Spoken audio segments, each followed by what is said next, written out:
Please order in the hall and please be seated.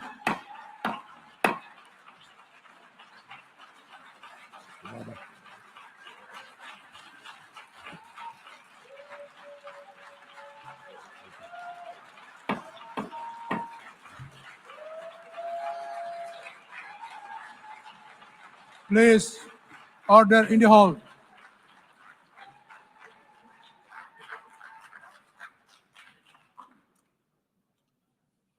Mr. President, the families of our dear hostages languishing in the dungeons of Gaza, ladies and gentlemen, last year, I stood at this podium and I showed this map. It shows the curse of Iran's terror axis. This axis threatened the peace of the entire world. It threatened the stability of our region and the very existence of my country, Israel.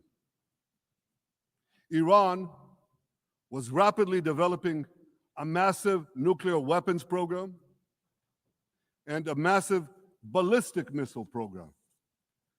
These were meant not only to destroy Israel, they were meant also to threaten the United States and blackmail nations everywhere. From Gaza, Yahya Sinwar dispatched waves of Hamas terrorists. They stormed into Israel on October 7th and committed acts of unspeakable savagery. From Lebanon, Hassan Nasrallah had launched thousands of missiles and rockets at our cities, terrorizing our citizens. In Syria, the murderous dictator Assad hosted Iran's forces, tightening a noose of death around our throats. In Yemen, the Houthis launched ballistic missiles at Israel while choking global trade at the mouth of the Red Sea. So what's happened over the past year? We've hammered the Houthis, including yesterday. We crushed the bulk of Hamas's terror machine. We crippled Hezbollah, taking out most of its leaders and much of its weapons arsenal. You remember those beepers, the pagers? We paged Hezbollah. And believe me, they got the message. And thousands of terrorists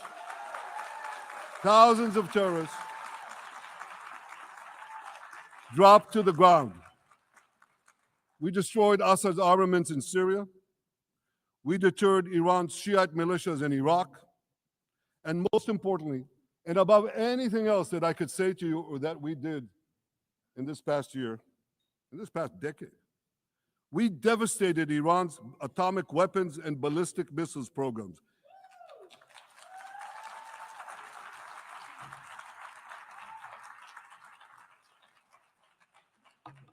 So here's where things stand today. Half the Houthi leadership in Yemen, gone. Yahya Sinwar in Gaza, gone. Hassan Nasrallah in Lebanon, gone. The Assad regime in Syria, gone. Those militias in Iraq, well, they're still deterred. And their leaders, if they attack Israel, will also be gone. And for Iran's top military commanders and its top atomic bomb scientists, well, they're gone too.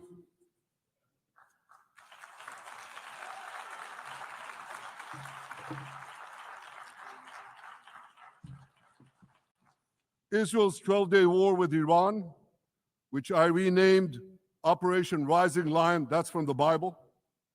This 12-day war will go down in the annals of military history. Our daring pilots neutralized Iran's missile defenses, and took control of the skies over Tehran. And you saw this. Israeli fighter pilots and American B-2 pilots bombed Iran's nuclear enrichment sites. I want to thank President Trump for his bold and decisive action.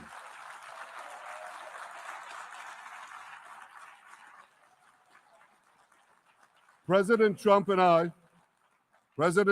I promised to prevent Iran from developing nuclear weapons, and we delivered on that promise.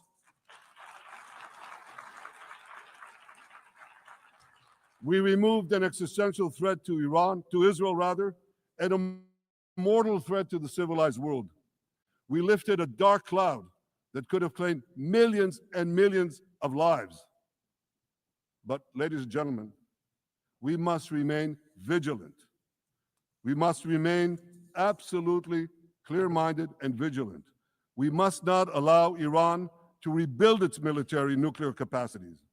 Iran's stockpiles of enriched uranium, these stockpiles must be eliminated. And tomorrow, UN Security Council sanctions on Iran must be snapped back.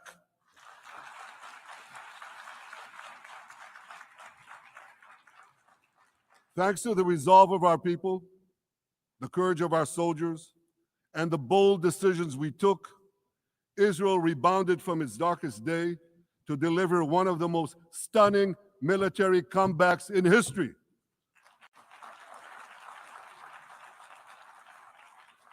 But we're not done yet.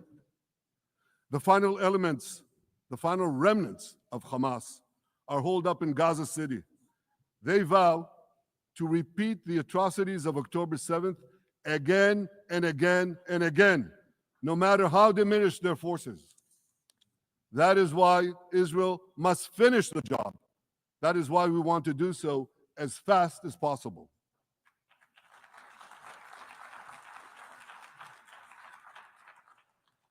Ladies and gentlemen, much of the world no longer remembers October 7th, but we remember. Israel remembers October 7th. On that day, well, I'll tell you, you can remember October 7th too. You see this large pin here? It's a QR code. What I ask you to do is hold up your phones, zoom in, and you too will see why we fight and why we must win. It's all in here. On October 7th, Hamas carried out the worst attack on Jews since the Holocaust. They slaughtered 1,200 innocent people, including over 40 Americans and foreign nationals from dozens of countries represented here. They beheaded men. They raped women. They burnt babies alive. They burnt babies alive in front of their parents. What monsters. And these monsters took more than 250 people hostage. And those included Holocaust survivors, grandmothers and their grandchildren. Who takes hostage grandmothers and grandchildren? Hamas does. So far, we've brought home 207 of these hostages, but 48 still remain in the dungeons of Gaza. 20 of them are alive, starved, tortured, deprived of any daylight, deprived of humanity. These are the names of the 20 living hostages. Matan Angrist, Gali and Zev Berman, brothers, Elkanah Buchbot, Rom Braslavsky, Nimrod Cohen, Ariel and David Cunyo, another pair of brothers, Guy Gilboa Dalal, Eviatar David. You saw the picture of Eviatar David, emaciated, forced to dig his own grave. Maxim Herkin, Eitan Horn, Segev Kalfon, Bar Kupperstein, Omri Meran, Eitan Moore, Yosef Chaim Ochana, Alon Ohel, Avinatam O, and Matan Sen-Gaukel. Now, ladies and gentlemen, I want to do something I've never done before. I want to speak from this forum directly to those hostages through loudspeakers. I've surrounded Gaza with massive loudspeakers connected to this microphone in the hope that our dear hostages will hear my message. And I'll say it first in Hebrew and then in English. אחינו הגיבורים, מדבר ראש הממשלה בנימין נתניהו. אני פונה עליכם מעל בימת האו"ם. לא שכחנו אתכם, אפילו לא לשנייה. העם כולו איתכם, ואנחנו לא נשקוט ולא נרפה עד שנחזיר את כולכם הביתה, החיים והחללים כאחד.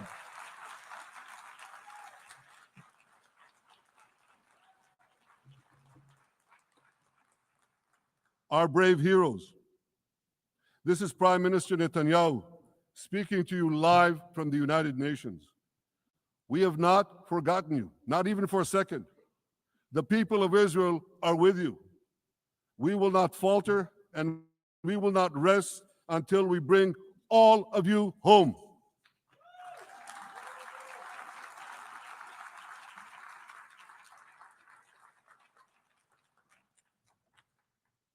Ladies and gentlemen, thanks to special efforts by Israeli intelligence, my words are now also being carried. They're streamed live to the cell phones of Gazans.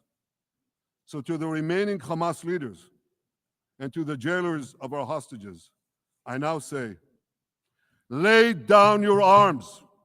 Let my people go. Free the hostages, all of them, the whole 48. Free the hostages now.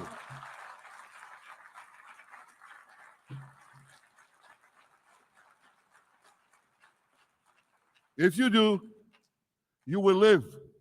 If you don't, Israel will hunt you down. Ladies and gentlemen, if Hamas agrees to our demands, the war could end right now.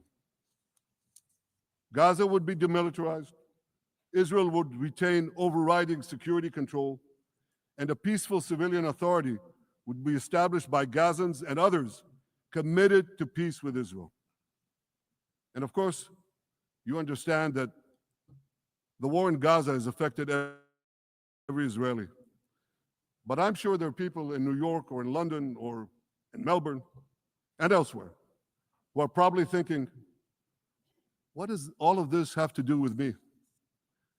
And the answer is everything.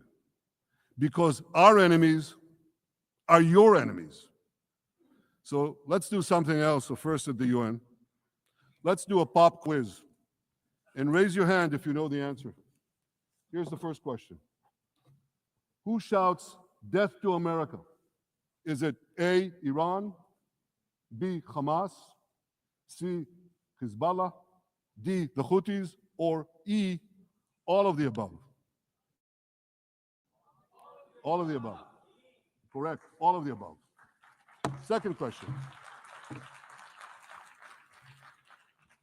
Who has murdered Americans and Europeans in cold blood? Is it A, Al-Qaeda, B, Hamas, C, Hezbollah, D, Iran, or E, all of the above? Correct. Again. So here's the point I wanted to make. Our enemies hate all of us with equal venom. They want to drag the modern world back to the past, to a dark age of violence, fanaticism, and terror. I think many of you are already feeling in your own societies the radical Islamist surge. You know, I'm sure you do, you know deep down that Israel is fighting your fight. So I want to tell you a secret. Behind closed doors, many of the leaders who publicly condemn us privately thank us. They tell me how much they value Israel's superb intelligence services that have prevented time and again terrorist attacks in their capitals time and again saving countless lives. General George Keegan, former head of U.S. Air Force intelligence, once said, "If the United States had to gather on its own the intelligence that Israel gives us, we would have to establish 5 CIAs. 5 CIAs. This past June, when Israel struck Iran's nuclear facilities, German Chancellor Merz admitted the truth. He said, Israel is doing the dirty work for all of us. President Trump understands better than any other leader that Israel and America face a common threat. He showed the world that when Iran and its proxies murder Americans, take Americans hostage, shout death to America, burn American flags, and try to assassinate the President of the United States, not once, but twice. He showed them there is a price to pay for all that.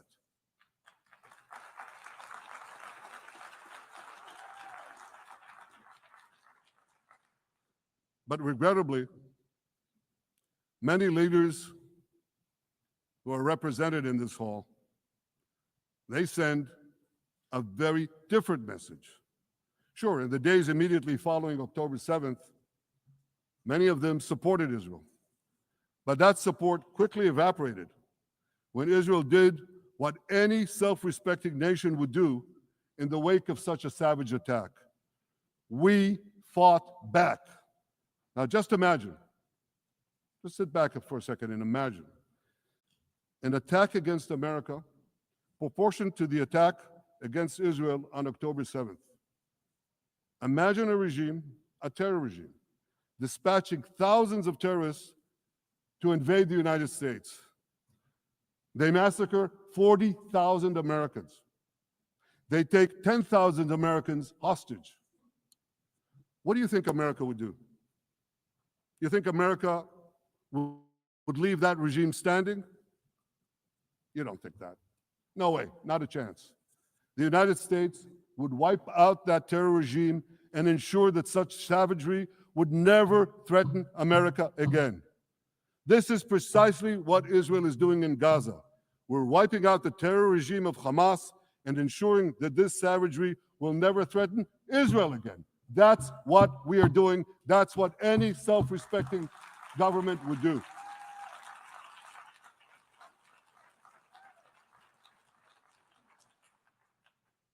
Yet, and it's a yet that I'm sorry to say here, yet over time, many world leaders buckled. They buckled under the pressure of a biased media, radical Islamist constituencies, and anti-Semitic mobs. There's a familiar saying, when the going gets tough, the tough get going. Well, for many countries here, when the going got tough, you caved. And here's the shameful result of that collapse. For much of the past 2 years, Israel has had to fight a 7-front war against barbarism with many of your nations opposing us. Astoundingly, as we fight the terrorists who murdered many of your citizens, you are fighting us. You condemn us, you embargo us, and you wage political and legal warfare, it's called lawfare, against us. I say to the representatives of those nations, this is not an indictment of Israel. It's an indictment of you. It's an indictment of weak-kneed leaders who appease evil rather than support a nation whose brave soldiers guard you from the barbarians at the gate. They're already penetrating your gates. When will you learn? You can't appease your way out of jihad, and you won't escape the Islamist storm by sacrificing Israel. To overcome that storm, you have to stand with Israel. But that's not what you're doing. As the prophets of Israel foretold in the Bible, you've turned good into evil and evil into good. Now I want to drill down on this. take the false charge of genocide. Israel is accused of deliberately targeting civilians. Ladies and gentlemen, the opposite is true. The head of urban warfare studies, Colonel John Spencer, he's perhaps the world's greatest expert on urban warfare. And he says, Israel is applying more measures to minimize civilian casualties than any military in history. And because we're doing that, the ratio of non-combatant to combatant casualties is less than 2 to 1 in Gaza. That's an astoundingly low ratio, lower than NATO's wars in Afghanistan and Iraq, especially when you consider that Gaza is one of the most densely populated urban areas on Earth. It has hundreds of miles of terror tunnels underground, and it has countless terror towers above ground, and thousands of terrorists embedded in the tunnels and in these towers in civilian areas. If you want to see what measures Israel takes to avoid civilian casualties in this war, just look at what we're doing now in Gaza City, the last Hamas stronghold, one of the 2 last strongholds.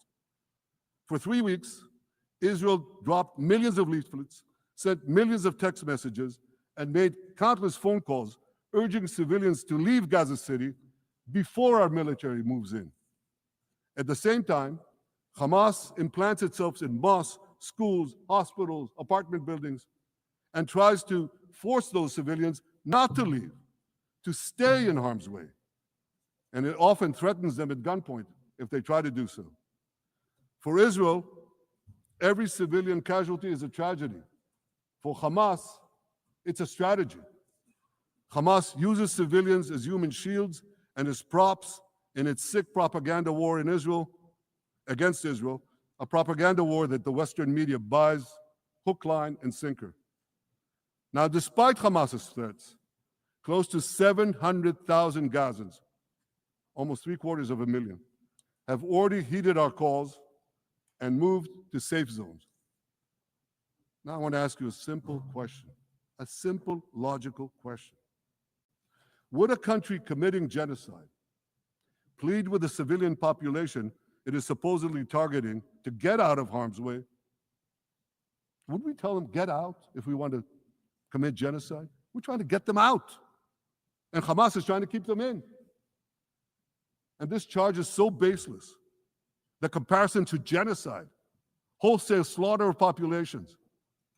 What, did the Nazis ask the Jews to leave, kindly leave, go out? Did others, you want me to name all the genocidal leaders of history? Just go one by one. Did anyone do this? Did they say, get out so we can come in? Of course not. So the truth has been turned on its head. Hamas, a genocidal terrorist organization whose charter calls for the murder of all Jews on the planet. This genocidal organization is given a pass. It's barely mentioned. While Israel, which does everything it can to get civilians out of harm's way, Israel is put in the dock. What a joke. You want to hear another one? Israel is accused of deliberately starving the people of Gaza when Israel is deliberately feeding the people of Gaza. Since the beginning of the war, Israel has let into Gaza more than 2 million tons of food and aid. That's 1 ton of aid for every man, woman, and child in Gaza. Nearly 3,000 calories per person per day. Some starvation policy. If there are Gazans who don't have enough food, it's because Hamas is stealing it. Hamas steals it, hoards it, and sells it at exorbitant prices to fight its war machine. Last month, even the UN, not exactly a supporter of Israel. You're supposed to laugh, by the way. Last month, even the UN admitted that Hamas and other armed groups looted 85% of the trucks. That's why you have deprivation.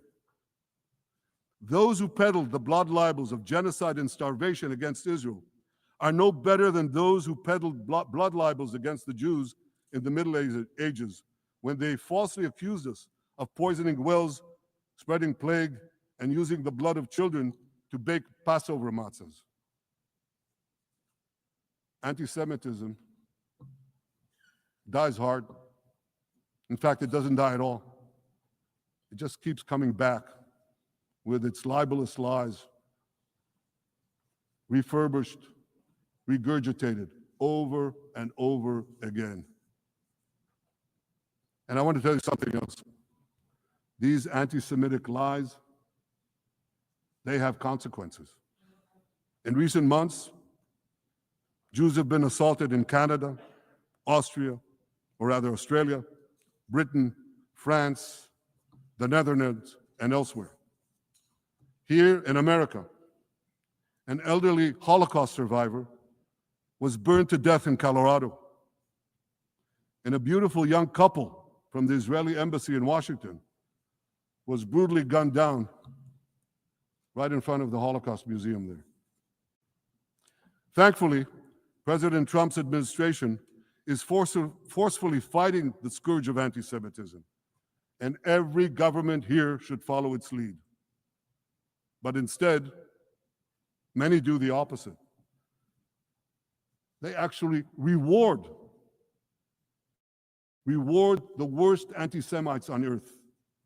This week, the leaders of France, Britain, Australia, Canada, and other countries unconditionally recognized a Palestinian state. They did so after the horrors committed by Hamas on October 7th. Horrors praised on that day by nearly 90% of the Palestinian population. Let me say that again.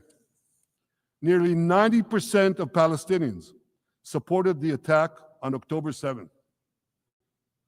It's not supported only, they celebrated it. They danced on the rooftops. They threw candies. That's both in Gaza and in Judea, Samaria, the West Bank, as you call it. And it's just the way they celebrated another horror, 9/11. They danced on the rooftops. They cheered. They threw candy. You know what message the leaders who recognize the Palestinian state this week sent to the Palestinians? It's a very clear message. Murdering Jews pays off. Well, I have a message for these leaders. When the most savage terrorists on earth are effusively praising your decision, you didn't do something right. You did something wrong, horribly wrong. Your disgraceful decision will encourage terrorism against Jews and against innocent people everywhere. It will be a mark of shame on all of you. But wait a minute, Mr. Prime Minister, they tell me. Wait a minute. We believe in a two-state solution where the Jewish state of Israel will live side by side in peace with the Palestinian state. There's only one problem with that. The Palestinians, they don't believe in this solution. They never have. They don't want a state next to Israel. They want a Palestinian state instead of Israel.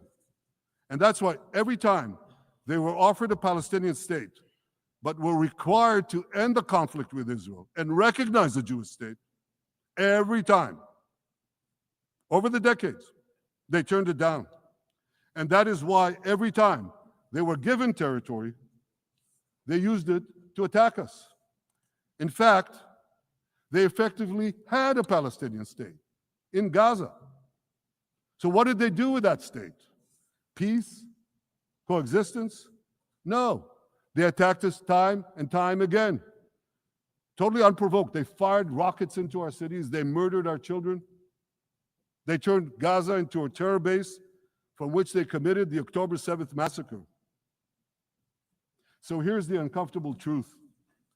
The persistent Palestinian rejection of a Jewish state in any boundary is what has driven this conflict for over a century. It is still driving it. It's not the absence of a Palestinian state. It's the presence and existence of a Jewish state. And I find it amazing that the foreign chancelleries and the ministries and all those who pontificate about this, and the leaders, How can they not see this basic truth when it is repeated again and again and again ad nauseum? And I want to say something else. This rejection of a Jewish state not only applies to Hamas, it also applies to the so-called moderate Palestinian Authority. You should know that the Palestinian authorities pays terrorists to slay Jews. The more Jews the terrorists slay, the more the Palestinian Authority pays. The Palestinian Authority names its government buildings, its public squares, its schools after the mass murderers of Jews, which they glorify as martyrs. They pay and glorify not just the killer of Jews, but also killers of Christians. Christians like Taylor Force, an American veteran who was brutally murdered in Israel by Palestinian terrorists.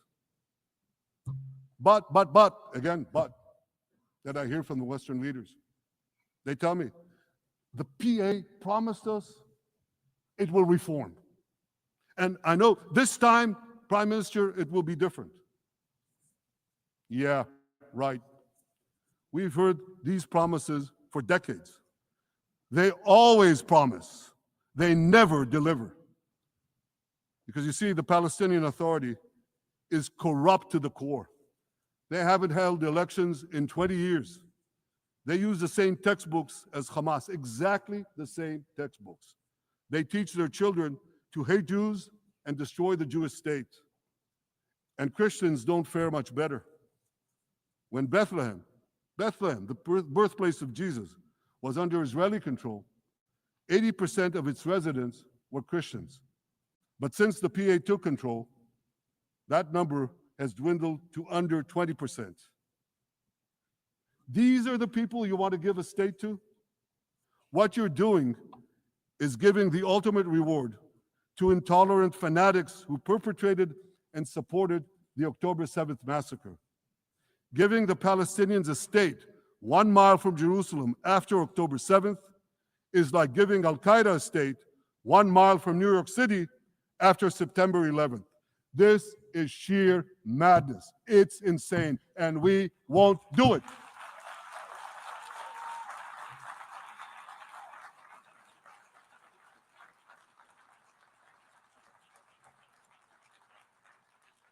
So here's another message to those Western leaders. Israel will not allow you to shove a terror state down our throats. We will not commit national suicide because you don't have the guts to face down a hostile media and anti-Semitic mobs demanding Israel's blood. And I want you to grasp something else, which is also distorted in the media. I say this not only in my name or the name of my government, but on behalf of all the people of Israel.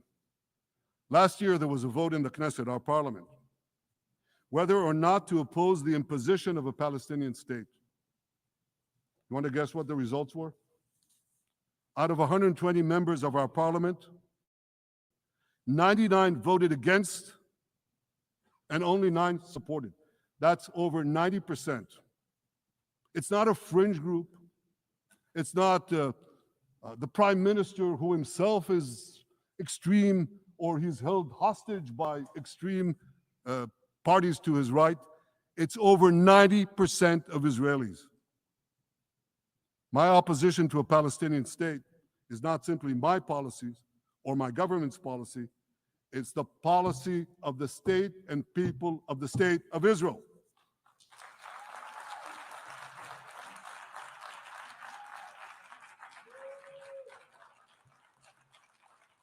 Western leaders may have buckled under the pressure. And I guarantee you one thing, Israel won't.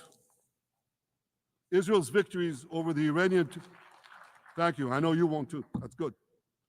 Israel's victories over the Iranian terror axis have opened up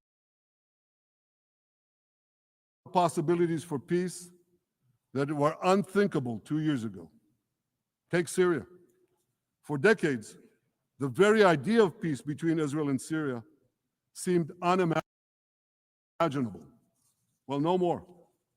Today, we have begun serious negotiations with the new Syrian government.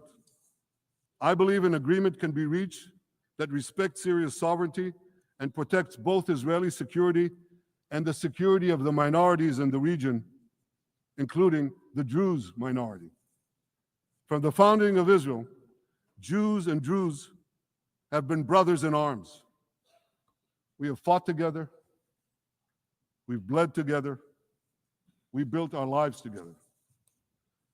When I was a young commander in Israel's special forces, my own life was saved by the invaluable advice given to me by a great friend, Salim Shufi, a heroic Druze IDF veteran.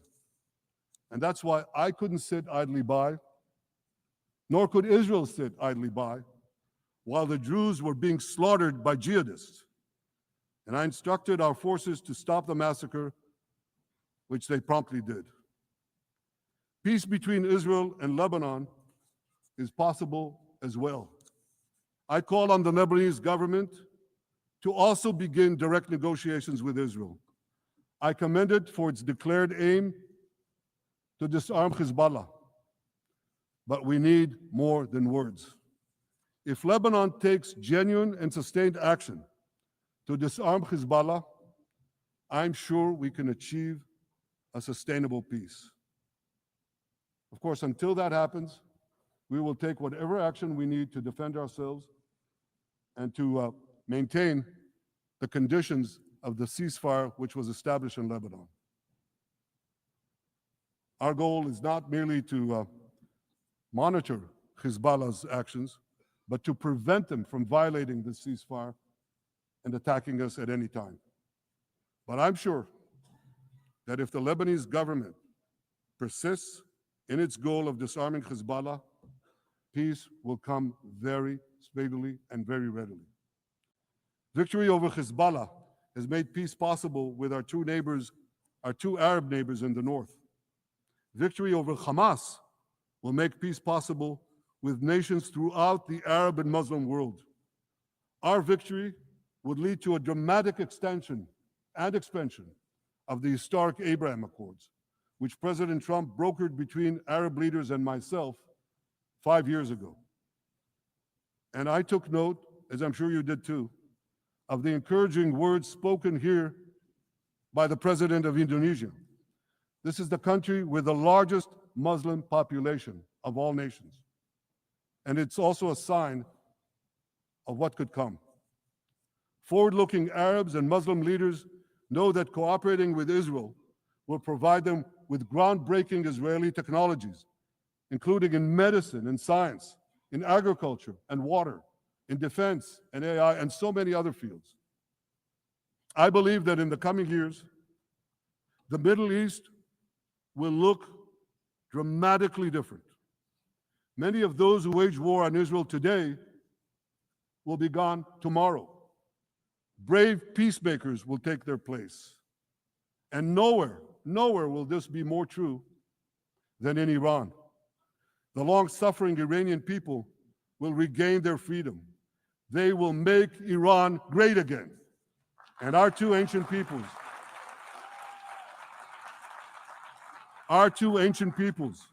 the people of Israel and the people of Iran, will restore a friendship that will benefit the entire world. Ladies and gentlemen,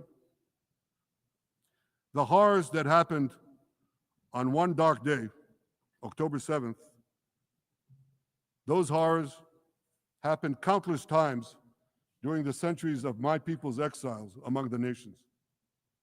Jewish blood was cheap. Jews were killed with impunity. We had to beg others to defend us.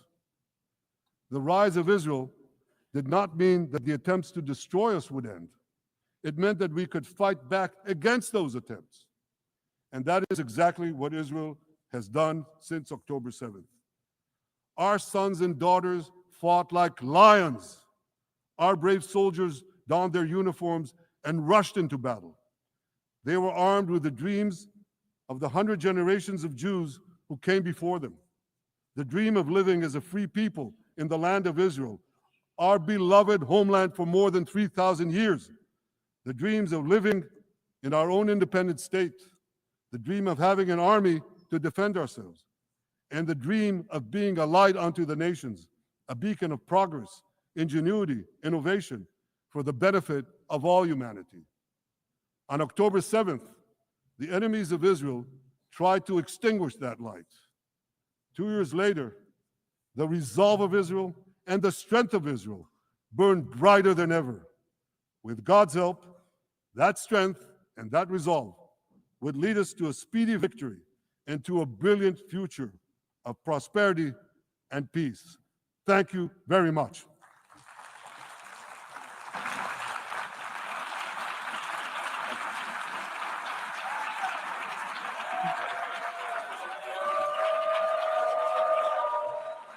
On behalf of the Assembly, I wish to thank the Prime Minister of the State of Israel,